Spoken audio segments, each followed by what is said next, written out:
اعوذ باللہ من الشیطان الرجیم، بسم اللہ الرحمن الرحیم۔ اللہم صلی علی سیدنا و مولانا محمد النبی الامی وعلی آلہ وصحبہ وبارک وسلم۔ ان اولیاء اللہ لا خوف علیہم ولا هم یحزنون، سورہ یونس کی آیات بینات۔ اللہ پاک فرماتا ہے یہ وہ لوگ ہیں، یہ وہ گروہ ہے جن کو نہ آخرت میں کوئی خوف ہوگا اور نہ وہ غمگین ہوں گے، نہ ان پہ کوئی حزن ہوگا۔ ایسا نہیں کہ اللہ پاک فرما رہا ہے کہ میں نے اپنا خوف ان سے دور کر دیا، بلکہ اللہ تعالیٰ ان کے دلوں سے دنیا کا خوف اور غم دور کر دیتا ہے، اور اپنا خوف اللہ پاک ان پاک دلوں کو عطا فرماتا ہے۔ وہ دنیا سے بے پرواہ ہوتے ہیں اور آخرت کے لیے اللہ کی رضا کے طلبگار ہوتے ہیں۔ وہ رہتے تو دنیا میں ہیں مگر دنیا ان کے دل میں نہیں رہتے۔ وہ اللہ کے محب ہی نہیں محبوب بھی ہوتے ہیں۔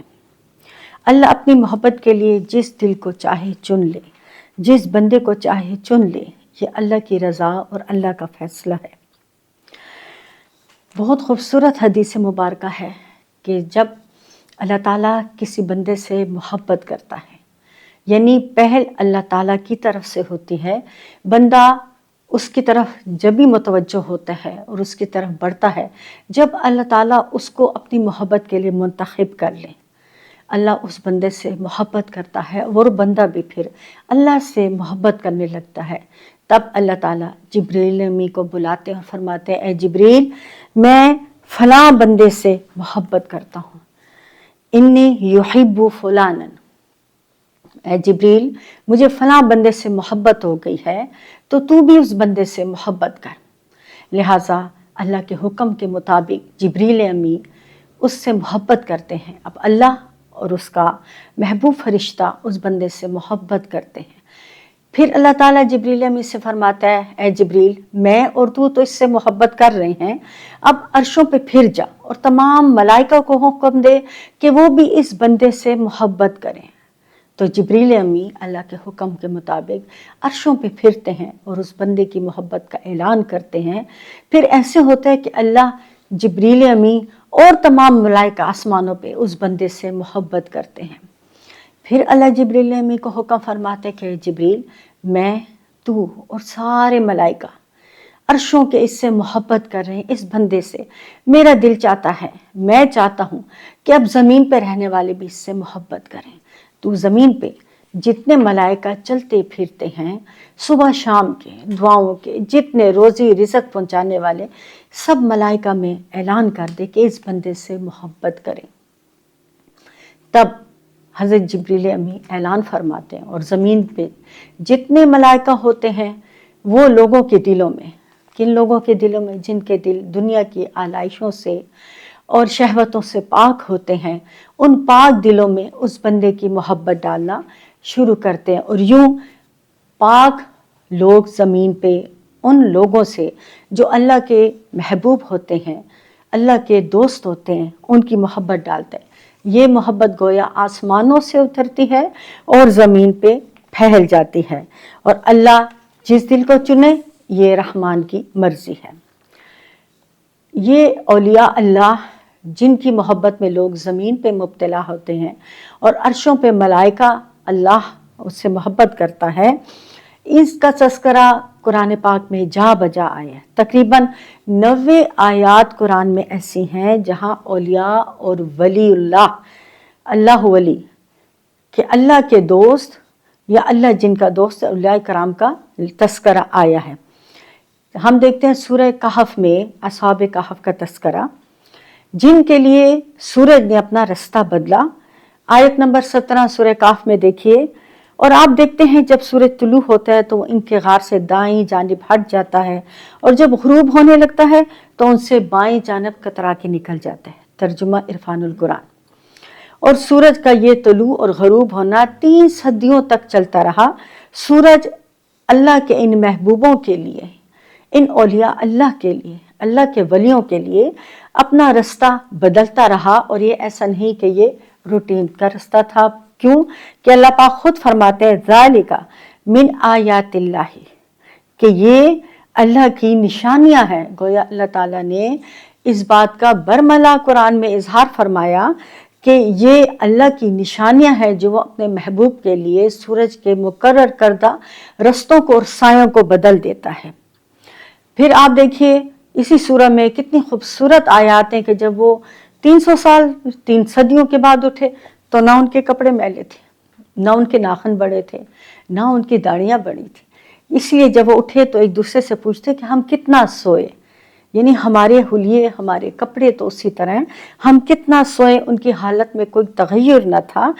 تو بنی اسرائیل کے ان ولیوں کا، اولیاء اللہ کا 3 صدیاں گزرنے کے بعد بھی یہ شان تھی، تو سوچئے امت محمدیہ صلی اللہ علیہ وآلہ وسلم کے اولیاء کی شان کس درجے کی ہوگی۔ اسی طرح حضرت خضر علیہ السلام جو اللہ کے ولی اور محبوب تھے، ان کا واقعہ بھی سورہ کہف کا حصہ ہے۔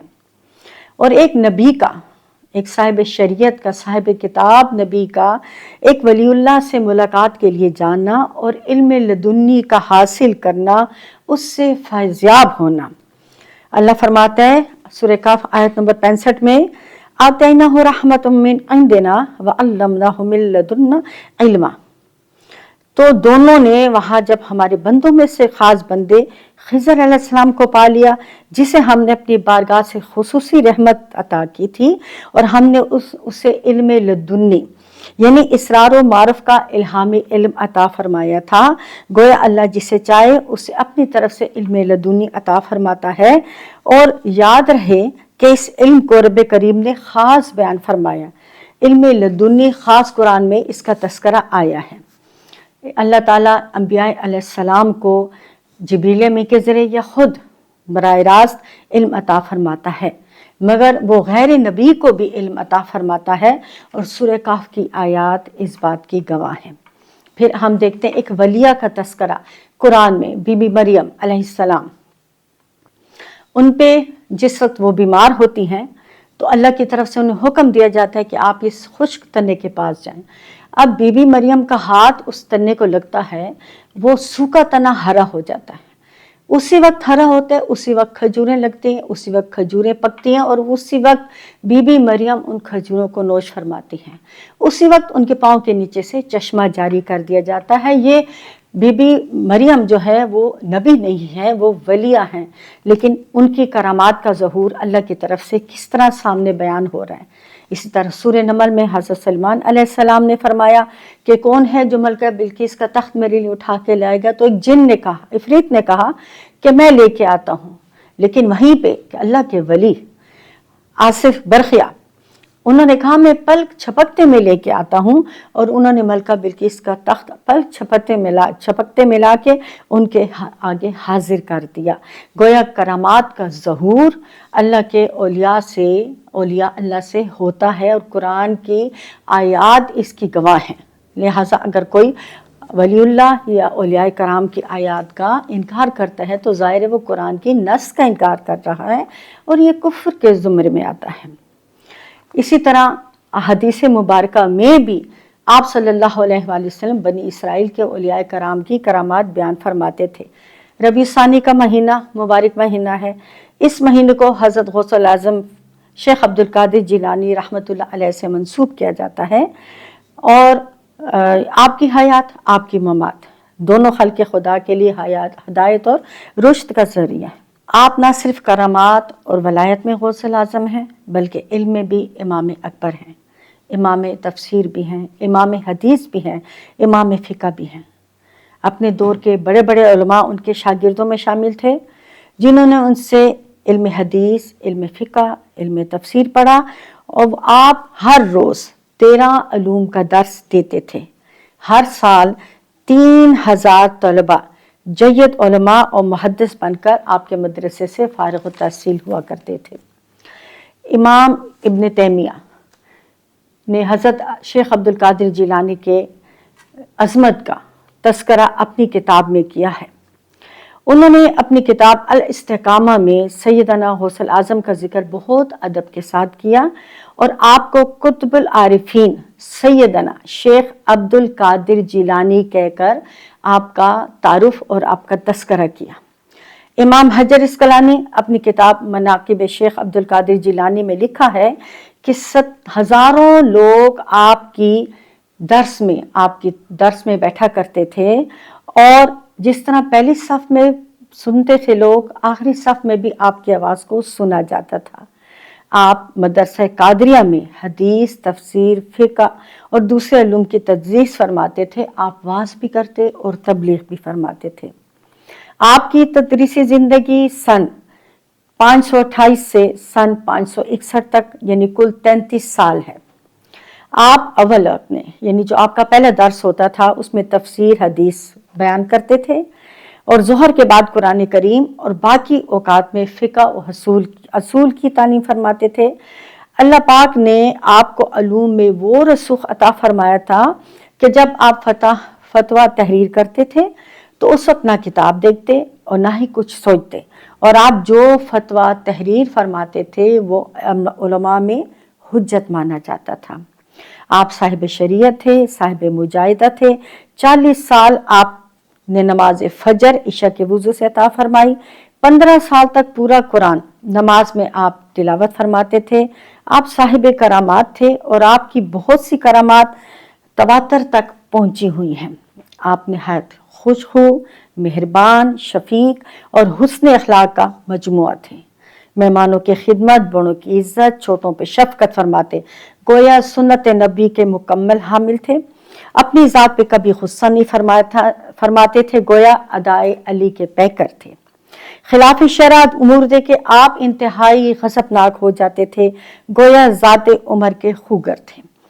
اور آپ دنیا سے بے رغبت اور رقیق القلب تھے، گویا کہ صدیق اکبر کی ادا تھے، اور دولت کو یوں دین پر لٹاتے تھے کہ عثمان غنی کی سخاوت آپ کی ذات کا حصہ تھی۔